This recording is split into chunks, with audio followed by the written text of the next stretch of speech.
अध्यात्म ज्योतिष के तमाम दर्शकों का एक बार फिर से बहुत बहुत स्वागत और अभिनंदन आज के हमारे विशेष कार्यक्रम में। आप सभी को राधे राधे। आज हम ग्रह गोचर की स्थितियों को लेकर बात करेंगे और 2024 में कैसे आपकी राशियों पर यह प्रभाव रहेगा। मेष राशि से मीन राशि पर्यंत हम लोग चर्चा करने वाले हैं। आपने बहुत सारी भविष्यवाणियां सुन ली हैं, इस राशि पर यह प्रभाव रहेगा, इस राशि वालों के लिए ऐसा अच्छा रहेगा, ऐसा खराब रहेगा, लेकिन किस ग्रह के प्रभाव से रहेगा शायद इसकी आपको क्रमशः सटीक जानकारी नहीं मिल पाई है, या फिर आपकी जन्मांक कुंडली के अंदर, आपकी राशि के अंदर उस समय जिस समय जन्म हुआ था उस समय कौन सी ग्रह की स्थिति क्या थी, शायद उस प्रकार की संभावनाओं को लेकर के आज के राशिफल की संभावना नहीं दर्शाई गई है। या फिर आप लोग आज के हम कार्यक्रम में जो हमारा एक पूरा कॉन्सेप्ट रहेगा उसमें हम आपकी जन्म कुंडली के आधार को लेकर के, साथ ही आपकी राशि और लग्न के आधार को लेकर के हम लोग यहाँ पर चर्चा करेंगे। आइए हम इस भविष्यवाणी 2024 की चर्चा को हम विस्तार से शुरू करें। इससे पहले एक छोटा सा निवेदन भी रहेगा, अगर आपने अभी तक हमारे चैनल को सब्सक्राइब नहीं किया है तो आप चैनल को सब्सक्राइब करके जो घंटी का निशान है उसको भी आप प्रेस कर लीजिए, ताकि आने वाली अपडेट्स जो ज्योतिष की होती हैं या अध्यात्म की होती हैं या फिर तमाम प्रकार की जो इंफॉर्मेटिव चर्चाएं होती हैं वो आपको लगातार मिल सके। अब हम यहाँ पर सबसे पहले ग्रह स्थितियों को थोड़ा सा समझ लेते हैं, और अगर आप इनको नहीं समझना चाहते हैं तो आप डायरेक्ट अपने राशिफल को भी समझ सकते हैं, लेकिन आपको बहुत सुविधा रहेगी यहाँ पर क्या क्या चीजें हैं ग्रह स्थितियों के साथ साथ में किन किन चीजों में आपको परिवर्तन देखने को मिलेगा। खासकर आपके, मैं घर की बात करूंगा, परिवार की बात करूंगा, प्यार, नौकरी, आपके गृहस्थ जीवन की बात करूंगा, धन, धान्य, मकान, संतान, इन सभी चीजों को लेकर के हम लोग लगातार इस कार्यक्रम में चर्चा करेंगे। साथ ही साथ शुभ भविष्यवाणियां क्या है, शुभ फल क्या रहने वाले हैं, अशुभ प्रभाव क्या रहने वाले हैं जिससे आपको सावधानियां बरतनी है, और उपाय क्या रहेंगे। खासकर आपकी जो दशा चल रही है उसके अकॉर्डिंग, आपकी महादशा के अकॉर्डिंग हम लोग यहाँ पर वो भी चर्चा करेंगे। साथ ही जन्मकालिक ग्रह स्थितियों को लेकर भी हम लोग यहाँ पर उन पर भी हम चर्चा करेंगे, और साथ ही बहुत बड़ी चीज की क्या नया स्टार्टअप आप शुरू कर सकते हैं, क्या आपके जीवन में प्रभाव पर जो परिवर्तन के प्रभाव हैं उसको लेकर क्या संभावनाएं यहाँ पर जताई जा सकती हैं। इन तमाम चीजों को लेकर हम चर्चा करेंगे। तो सबसे पहले हम गृहस्थितियों को समझ लेते हैं। जो बड़े ग्रह बहुत लंबे समय में ट्रांजिट करते हैं उसमें हमारा बृहस्पति देवगुरु है। देवगुरु क्योंकि वर्ष भर में लगभग परिवर्तन करते हैं। शनिदेव तो आपको पता ही है, वो अभी अपनी राशि कुंभ पर ही चल रहे हैं। साथ में राहु केतु की स्थिति भी अभी इस वर्ष में, संवत के अंत तक जो है या वर्ष के अंत तक कह सकते हैं, वो भी इसी पर गोचर करेंगे जिस राशि पर वर्तमान में चल रहे हैं। तो इसको लेकर हम कंप्लीटली हम विचार करेंगे। इनमें से आप जैसे कि बृहस्पति की बात करेंगे, क्योंकि देवगुरु बृहस्पति 1 मई को ट्रांजिट कर जाएंगे। 1 मई को अपनी जो है वो वृषभ राशि में, यानी देवगुरु जो है दैत्य गुरु की राशि में प्रवेश करेंगे, वृष राशि में। तो यहाँ पर दो यानी देवगुरु दैत्य गुरु के घर में जाएंगे, तो उसका क्या प्रभाव, क्या परिणाम रहेगा उसको भी थोड़ा सा हम लोग समझेंगे, ठीक है ना। तो गुरु 1 मई को परिवर्तन कर जाएंगे, और इसके साथ ही आपका जो गुरु की दशा जिन लोगों की, या शुक्र की दशा जिन लोगों की, या उनकी अंतरदशाएं जिनकी चल रही हैं, या खासकर सिद्धा की दशा जिनकी चल रही है, उनको खासकर इस गोचर का प्रभाव देखने को मिलेगा। व्यापार है, शिक्षा है, नौकरी है, या फिर होटल इंडस्ट्री है, फिल्म जगत है, आपका कॉस्मेटिक का काम है, ब्यूटिशियन के क्षेत्र में है, या फिर संतान के लिए जो प्रयासरत थे, उन सब चीजों को यहाँ पर काफी प्रभाव ये चीज देगा। तो या फिर जिनकी डिलीवरी जिनकी होने वाली है, जो बच्चे कंसीव करने का विचार कर रहे हैं, उन सबको यहाँ पर जो है एक विशेष प्रभाव मिलेगा। इसके साथ ही जो नई जॉब या नया व्यापार स्टार्ट कर रहे हैं, या विदेश यात्राएं जिनके होने वाली हैं, उन सबको भी विशेष परिणाम प्रभाव यहाँ पर देखने को मिलेंगे, ठीक है ना। तो यहाँ पर शनि का मैंने आपको बता दिया, ये वर्ष पर्यंत यहीं पर रहेंगे, कुंभ राशि पर ही। राहु केतु आपका मीन पर अभी चल रहे हैं, राहु केतु से कन्या पर चल रहे हैं, ये भी यथावत रहेंगे। मंगल की जो स्तुति है वो समय समय पर परिवर्तन होता रहेगा, उसको मैं बीच में आपको बताऊंगा। शुक्रदेव की भी परिवर्तन की जो अवधियां हैं उसके अनुसार वो परिवर्तन करेंगे। सूर्य तो आप जानते हैं वर्ष महीने भर के अंदर ही उनका जो है परिवर्तन होता है, बुध भी उससे कम समय में परिवर्तन कर जाते हैं। तो ये सारी चीजें फिलहाल हैं ठीक है ना। अब हम मेष राशि को समझ लेते हैं, मेष राशि को यहाँ पर क्या क्या स्थितियां बनी रहेंगी। देखिए, मेष राशि के लिए बड़ी सफलता का योग यहाँ पर कह सकते हैं। खासकर कि आपका जो फरवरी में हम देख रहे हैं कि 5 फरवरी से लेके और ये 15 मार्च तक का ये सर्वोत्तम मंगल का जो है बेहतर प्रदर्शन यहाँ पर देखने को मिल सकता है आपको। नौकरी है, प्रमोशन है, नई जॉब के जो चांसेस आपके लिए, प्रॉपर्टी का काम करते हैं, कंस्ट्रक्शन का बिजनेस है, तो उस समय एक अच्छा ग्रो आपको देखने को मिल सकता है। दाम्पत्य के अंदर थोड़ा सा ये यहाँ पर कह सकते हैं कि उतना बहुत बेहतर नहीं रहेगा। लव रिलेशनशिप है, विवाह के योग को लेकर के ये थोड़ा सा आपको यहाँ पर सावधानी भी बरतने की आवश्यकता रहेगी। देखिए दशमेश और एकादश होकर के शनि आपके एकादश भाव के अंदर ही गोचर संचरण करेंगे। तो इसमें आपको खास पता है धन की एक विशेष अपॉर्चुनिटी आपके पास में रहेगी। आपका धन का अच्छा योग रहेगा। लॉटरी आदि का जो काम करते हैं या फिर अनायास धन आने की बात है, या केमिकल से है या फिर ड्रग्स से है या इंजीनियरिंग वर्क जिनका है, उन लोगों को एक बेहतर अच्छा लाभ मिल सकता है। ठीक है, या फिर उसी दिशा को लेकर के आप विदेश जाना चाह रहे हैं, तो उन सबको ये बहुत अच्छा लाभ देगा। बहुत अच्छे धन की संभावनाएं इन लोगों के लिए बन रही हैं 2024 के अंदर। अगर हम 23 अप्रैल से 23 मई तक देखें तो मंगल और राहु ये यहां पर एक अंगारक दोष के रूप में उभरेगा, जो कि द्वादश में बनेगा। ये आपके लिए पीरियड अच्छा नहीं है 23 अप्रैल से और 30 मई तक का। इसको आप नोट कर सकते हैं। यहाँ पर आप सावधानियां आपको देखनी चाहिए। पुलिस केस का मैटर हो सकता है, व्यापार आदि में घाटा है, राजनीतिक उथल पुथल इस गोचर में देखा जा सकता है, इस पीरियड के अंदर देख सकते हैं। तो ये जो समय है थोड़ा सा कहीं ना कहीं आगजनी है और कहीं अकाल पड़ने की स्थितियां, ये सब इस पीरियड में आपको नजर आएंगे पूरे देश और विश्व के अंदर। ठीक है ना। तो इसमें भी आपको थोड़ा सा, अगर आपकी राशि के अंदर या आपकी जो कुंडली है उसके अकॉर्डिंग आपकी मंगल की दशा चल रही है, या राहु या मंगल आपकी जन्म कुंडली के अंदर खराब है, उनकी अच्छी स्थिति नहीं है, तो फिर आपको थोड़ा सा और सावधान रहने की आवश्यकता है। या फिर अंगारक योग आपकी जन्म कुंडली में भी है, तो भी यहाँ पर और थोड़ा सा सावधान रहने की आवश्यकता पड़ती है। इसमें आपको उपाय के तौर पर मैं समझता हूं आपको हनुमान जी की साधना और शिव जी की उपासना जो आपको करनी चाहिए। खासकर अगर संध्या काल में जो है कम से कम 5 हनुमान चालीसा का पाठ या बजरंग बाण का पाठ भी करते हैं, मैं तो कहूँ 5 नहीं 1 भी करते हैं तो भी अच्छा है। इस उपाय के साथ आप आगे बढ़ें। खासकर जून में हम देख रहे हैं कि रोचक महापुरुष योग का राजयोग, जो रोचक महापुरुष योग है वो बनेगा 12 जुलाई तक। इसमें आपको बहुत अच्छा लाभ मिलेगा। जो आप करना चाहते हैं, जो भी आपकी संभावना है, आप उसको आगे बढ़ाइए। एक बड़ा पद, एक बड़ा कद आपको मिल सकता है, आपका प्रमोशन हो सकता है, आपको अच्छी जगह ट्रांसफर हो सकता है, आपका राजनीतिक भी आपको लाभ मिल सकता है। ठीक है ना। जो प्रॉपर्टी के क्षेत्र में काम कर रहे हैं, कंस्ट्रक्शन के बिल्डर के क्षेत्र में बिल्डिंग मटेरियल का काम कर रहे हैं या बिल्डिंग बनाने का काम करते हैं, सेल आउट का काम करते हैं, तो उन सबको अच्छा लाभ मिलेगा।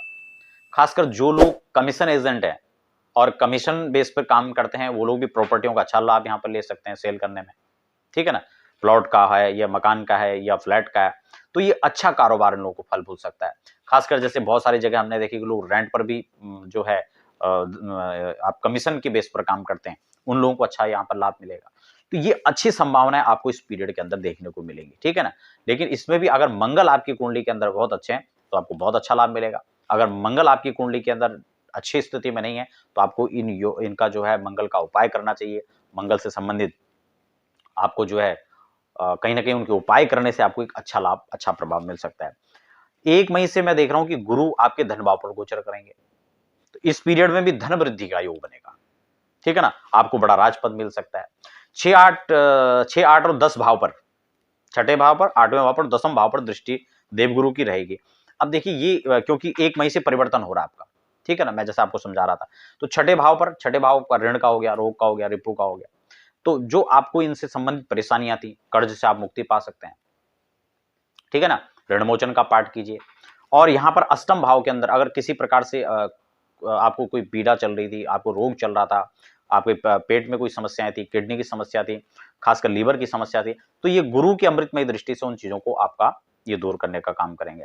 10वें भाव पर अमृतमय दृष्टि से आपके राजकीय जो कार्य हैं, जो पेंडिंग पड़े हुए थे, उन चीजों में आपको अच्छा एक तेजी देखने को मिलेगा। तो ये मेष राशि का जो है मई के बाद जो है इस परिवर्तन होने का लाभ मिलेगा। सूर्यदेव के मैं देख रहा हूं कि मेष राशि में 13 अप्रैल से जो 14 मई ये सूर्य और गुरु की युति रहेगी, जो आपको संतान पक्ष से आपको जो है प्रसन्नता दिला सकती है, संतान पक्ष का लाभ दिला सकती है। जो बच्चों के लिए संतति के लिए प्लान कर रहे हैं उनको पुत्र रत्न की प्राप्ति हो सकती है। तो ये अच्छा एक युति कहा जा सकता है। 20 अक्टूबर को हम देख रहे हैं कि 20 से 6 दिसंबर तक का जो समय है, यानी अंत में जाकर के, तो वहां पर मंगल जो है कर्क में नीच के होकर के और 4th हाउस के अंदर गोचर करेंगे। ये चीज यहाँ पर अच्छी नहीं है। ये आपको दाम्पत्य सुख से वंचित कर सकता है, आपको कलह क्लेश करा सकता है, दाम्पत्य जीवन में संघर्ष करा सकता है, प्रेम में धोखा हो सकता है, रोग आदि की संभावनाएं बढ़ सकती हैं। और खासकर जिनको कहीं ना कहीं हार्ट की प्रॉब्लम, उनको ज्यादा दिक्कत हो सकती है, अस्थमा की दिक्कत है, नजला जुकाम रहता है, ये इन चीजों को थोड़ा सा यहाँ पर दिक्कत ये लोग ये जो है ग्रह स्थितियां करने वाली हैं। ये वर्ष के अंत में तक रहेगा। शनि की स्थिति देखें तो लाभ लाभ भाव पर रहेगा, जैसे मैं आपको पहले बता ही चुका हूं। तो धन वर्षा का एक अच्छा योग यहाँ पर बन रहा है। सरकारी काम में जिनकी अड़चने आ रही थी वो यहाँ पर पूरी हो सकती हैं। कहीं ना कहीं एक अच्छा प्रभाव यहाँ पर देखने को मिल सकता है। टोटली मैं अंत में उपाय की बात करूं तो देखिए यहाँ पर आपको वैदिक शांति पूजा पाठ करवाना चाहिए। बजरंग बाण का पाठ आपको नियमित रूप से संध्या काल में करना चाहिए ताकि आप उत्तम लाभ इसमें ले सके।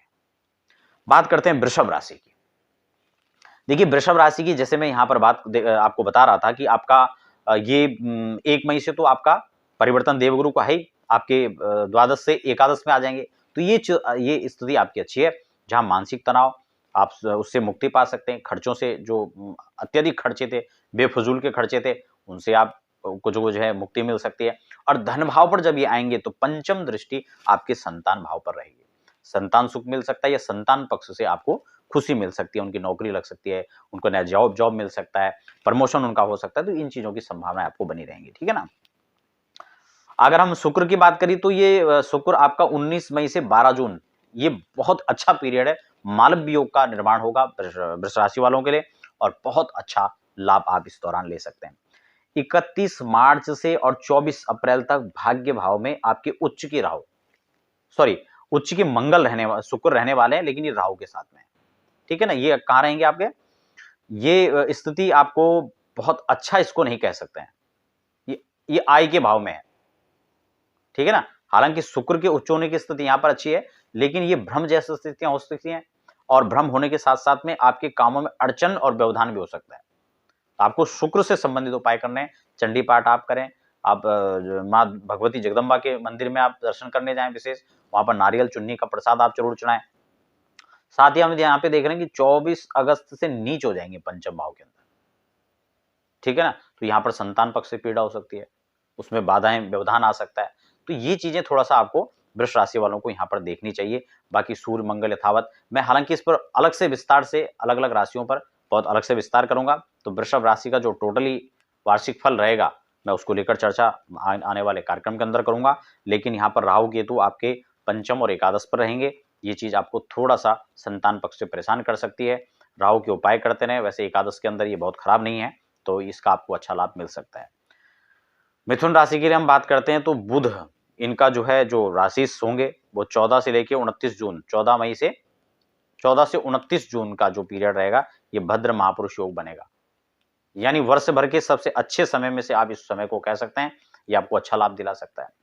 सप्तम 7 मार्च से लेकर 25 मार्च तक बुध जो है दसम भाव में नीच के रहेंगे। ये पीरियड आपके लिए अच्छा नहीं है, इस समय आपको सावधानियां बरतनी चाहिए।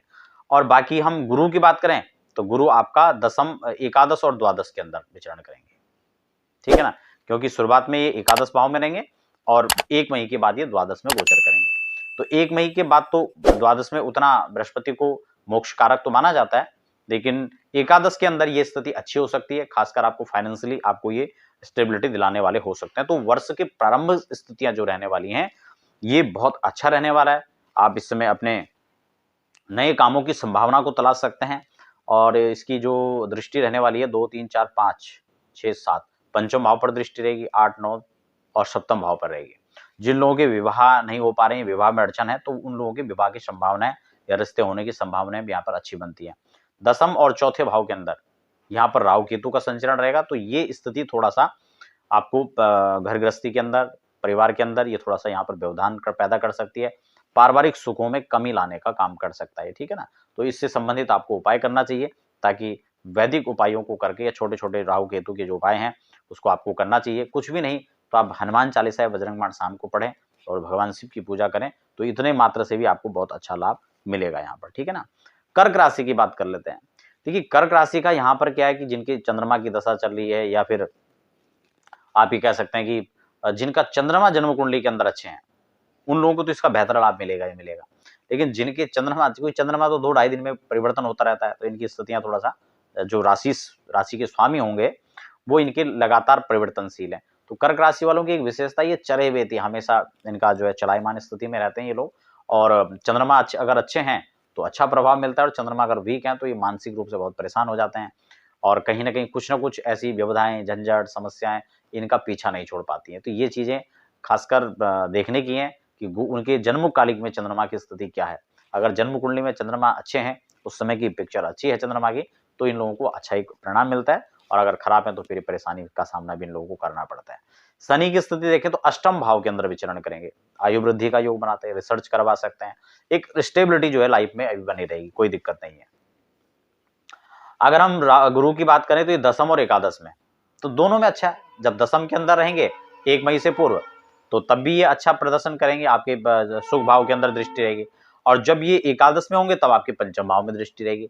तो ये दोनों आमने सामने का जो योग बनेगा वो काफी बेहतर बनेगा, आपको संतान पक्ष से भी लाभ मिलेगा, और आपके राजकीय जो कार्य हैं वहां पर भी सफलताओं का योग आपको मिलने की संभावना है। विदेश यात्राएं हो सकती हैं, सुख संसाधन जुड़ सकते हैं, मकान का योग बन सकता है, आप अच्छी यात्राएं कर सकते हैं। तो इन सब चीजों का आपको जो है योग मिलता रहेगा। नई प्रॉपर्टी, नए वाहन का भी आपको योग बनने की पूरी संभावना है अप्रैल मई से पहले पहले, ठीक है ना। तो ये बहुत अच्छा योग है आपके लिए। अप्रैल माह में आपको ये सब संयोग अप्रैल से पहले पहले, जनवरी से लेकर अप्रैल तक आपके नए गाड़ी आ सकती है, आप नया फ्लैट ले सकते हैं। तो ये अच्छी संभावना आपके लिए बन रही है। नवम भाव में और तृतीय भाव में ये राहु केतु का गोचर रहेगा, तो ये कहीं ना कहीं आपके काम में रोड़ा अड़ा सकते हैं। आपको थोड़ा सजग और सावधानी के साथ आगे बढ़ना चाहिए। अपने जो प्लान हैं उनको गुप्त रखें, हो सकता है कि आप उसको जब सामने प्रस्तुत कर देते हैं तो उसमें कोई अड़चने आ सकती हैं। तो इसलिए इन चीजों को, और कहीं ना कहीं बेवजह आप परेशान न रहें, इन चीजों को ध्यान में रखें, क्योंकि विशेष उथल पुथल आपके अपने स्वयं से जो है आप अपने लिए ये सब समस्याएं उत्पन्न कर सकते हैं। तो मानसिक शांति आपको विशेषकर चाहिए। देखिए, सिंह राशि की बात करें तो सूर्य 13 से लेकर और 13 अप्रैल से लेकर 14 मई तक आपके भाग्य भाव में उच्च चुके होंगे। तो ये एक विशेष अच्छी स्थिति उत्पन्न हो सकती है, यहाँ पर इसको अच्छा कहा जा सकता है। जबकि 16 अगस्त से 16 सितंबर के बीच स्वग्रही होकर के लगन स्थान पर रहेंगे, तो ये भी यहाँ पर अच्छा लगन में, लेकिन ये यहाँ पर नीच होकर के रहेंगे, तो ये कुछ बहुत बेहतर नहीं कहा जा सकता यहाँ पर, ठीक है। तो इन चीजों को भी आपको देखने की आवश्यकता है। साथ ही सूर्य से संबंधित उपाय करने चाहिए। आदित्य हृदय स्तोत्र का आप पाठ करें तो आपको बहुत अच्छा लाभ होगा। सूर्य अर्घ आपको नियमित रूप से देना चाहिए। देखिए, बृहस्पति की स्थिति को देखिए तो आपका नवम और दसम भाव के अंदर बृहस्पति गोचर करेंगे। नवम भाव में भी अच्छा रहेगा गोचर का, लेकिन जैसे ये दसम भाव में जाएंगे 1 मई के बाद, तो ये उससे भी बेहतर योग बनेगा, क्योंकि पंचम इनकी जो सामने की सप्तम दृष्टि होगी वो 4th हाउस के अंदर होगी, और इनका सुख संसाधनों में वृद्धि करेंगे। सिंह राशि वालों के लिए नई अपॉर्चुनिटी लेकर आके आएगा ये। आप नए वाहन खरीद सकते हैं, आपको नया घर का सुख मिल सकता है, नया फ्लैट आपको मिल सकता है, संतान की प्राप्ति आपको हो सकती है, और विदेश यात्राओं का योग आपका बन सकता है। ये आपके लिए बहुत अच्छा यहाँ पर रहने वाला है। अष्टम और द्वितीय भाव के अंदर राहु केतु का रहेगा। ये यहाँ पर ज्यादा कुछ नहीं, आप ये मान के चलें कि ये आपकी अड़चन यहाँ पर जो है कार्यों के अंदर कर सकते हैं, व्यवधान उत्पन्न कर सकते हैं। तो इनको थोड़ा सा आपको शांत करने की आवश्यकता है। इनके वैदिक उपाय आप कर सकते हैं और फिर आगे बढ़ सकते हैं। 2024 के अंदर कन्या राशि का क्या हिसाब किताब रहेगा। कन्या के लिए यहाँ पर भद्र महापुरुष योग बनेगा। जो राशि के स्वामी यहाँ पर जो है भद्र महापुरुष योग बनाएंगे वो 23 सितंबर से 9 अक्टूबर को, इस पीरियड को आप विशेषकर नोट कर लीजिए, ठीक है, ये अच्छा रहेगा। शनि आपके षष्ठम भाव पर गोचर करेंगे, तो शनि को तो यहाँ अच्छा ही माना जाता है, कोई दिक्कत नहीं है, अच्छा लाभ मिलेगा। देवगुरु बृहस्पति आपके अष्टम और नवम, अष्टम में तो बहुत अच्छा नहीं माना जाता है गोचर के अंदर, लेकिन हाँ जब 1 मई के बाद परिवर्तन करके भाग्य स्थान में जाएंगे तो ये आपके लिए बहुत शुभकारी परिणाम, लाभकारी परिणाम लेकर के आ सकते हैं। बाकी मैं प्रत्येक राशि पर जैसे कि आपको बता चुका हूं विस्तार से, मैं एक राशिफल कार्यक्रम आपके लिए अलग से तैयार करने वाला हूं, आप उसको देख सकते हैं, समझ सकते हैं। फिलहाल राहु केतु की बात करें तो आपके सप्तम भाव में और लगन भाव में रहेंगे।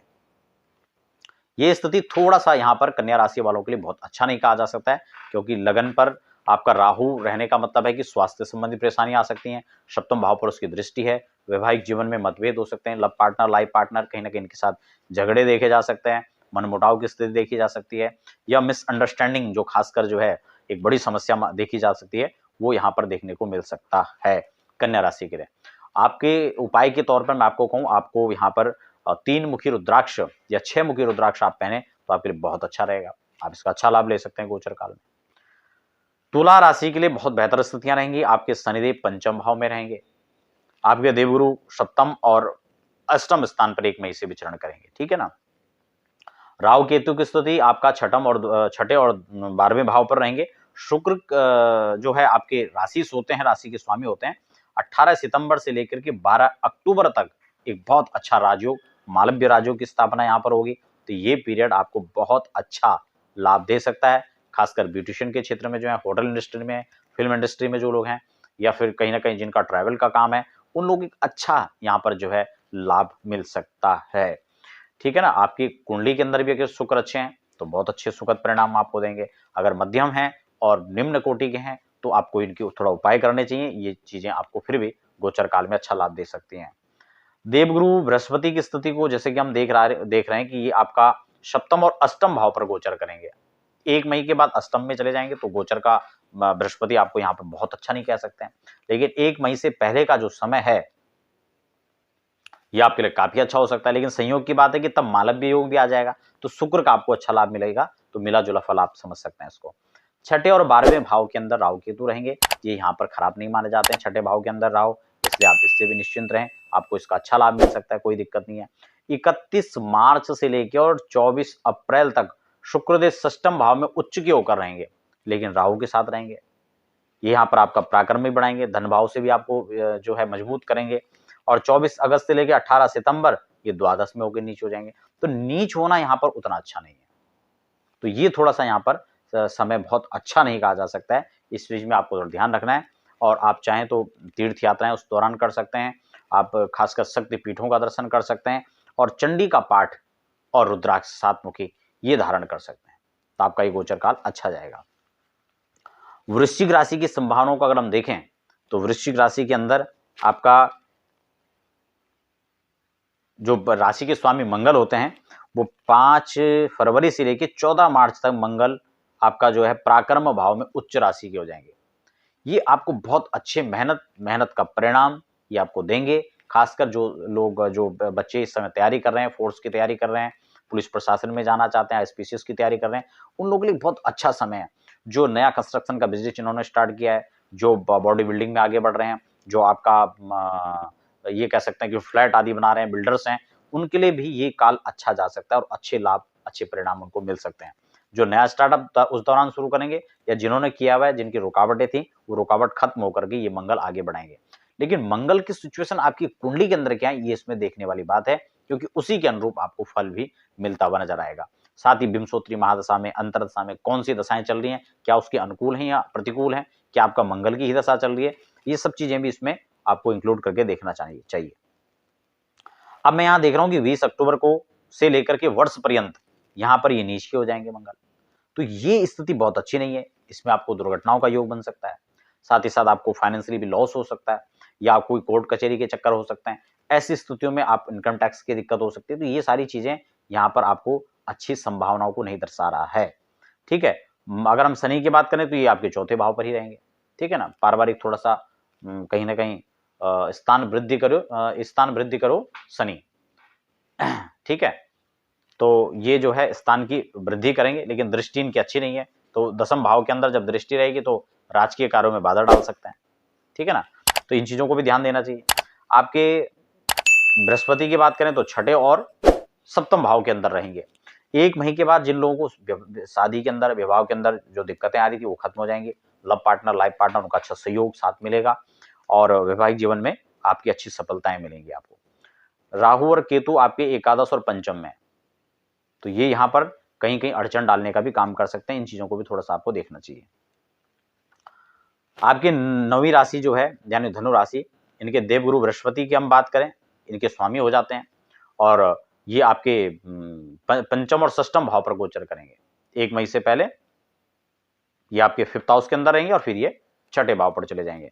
देखिए ये दोनों संभावना अच्छी है, कोई यहाँ पर खास खराब नहीं है, अच्छा गोचर काल है। और शनि आपके 3य भाव पर रहेंगे। देखिए शनि को यहाँ पर 3य भाव के अंदर अच्छा माना जाता है, ये आपको अच्छी अपॉर्चुनिटी यहाँ पर दिलाएंगे, नई संभावनाएं आपके लिए लेकर के आएंगे। आप केमिकल के फील्ड में, ड्रग्स के फील्ड में, मेडिकल के फील्ड में आपको अच्छी सफलता मिलेगी। मेहनत के साथ रहमत के भी संयोग बनते हुए नजर आ रहे हैं, कोई दिक्कत नहीं है, ठीक है ना। आपको भगवान शिव की आराधना करनी चाहिए ताकि आपको एक अच्छा परिणाम मिले। और देवगुरु जब पंचम भाव में रहेंगे और छठे भाव में रहेंगी, दोनों ही काल आपके लिए अच्छा रहेगा। यानी वर्ष 2024 के अंदर देवगुरु की कृपा में दृष्टि आपको अच्छा परिणाम देगी। राहु केतु की बात करें तो आपके 4th और 10th हाउस के अंदर रहेंगे। तो इस स्थिति से देखा जाए तो आपका चौथे भाव में तो राहु जब तक हैं और 10th भाव में जब तक केतु हैं, ये आपको कहीं ना कहीं बीच बीच में झटके देते रहेंगे। आपके राजकीय कार्यों में बाधा का काम करेंगे, आपके सुख को कम करने का काम करेंगे। तो इन चीजों को थोड़ा सा ध्यान में रखना है। लेकिन देवगुरु की अमृतमयी दृष्टि कहीं ना कहीं आपको सुख फल भी यहाँ पर प्रदान कर रही है, इसलिए आपको हनुमान जी की उपासना करनी चाहिए। गोचर में अगर राहु केतु का आपकी दशाएं चल रही हैं या फिर संकटा की दशा चल रही है तो थोड़ा सा चिंता की आवश्यकता है, बाकी अदरवाइज यहाँ पर कोई दिक्कत नहीं है। आपको ये जो है गोचर काल अच्छा लाभ देगा। अब बात कर लेते हैं हम शनि की, मकर राशि वालों के लिए। मकर राशि जहां 7.5 का दौर तो चल ही रहा है मकर कुंभ मीन पे, ठीक है ना। तो इसके साथ साथ में आपके 2nd हाउस के अंदर शनि विचरण करेंगे, धन भाव के अंदर अच्छा, कोई खास दिक्कत नहीं है। और देवगुरु आपके 4th और 5th भाव पर गोचर करेंगे। तो जब 4थे भाव पर रहेंगे तो आपको कहीं ना कहीं फुल सपोर्ट मिलेगा आपके राजकीय कार्यों में। आप राजनीतिक पद पे हैं तो वहां पर आपको अच्छी संभावना रहेंगी। आप कोई बिजनेस व्यापार कर रहे हैं, जॉब कर रहे हैं तो वहां पर भी अच्छी संभावना आपके लिए बनती रहेंगी। और 5th भाव के अंदर जब ये चले जाएंगे तब भी एक नई संभावनाओं को लेकर 1 मई के बाद ये गोचर काल आपके लिए रहने वाला है।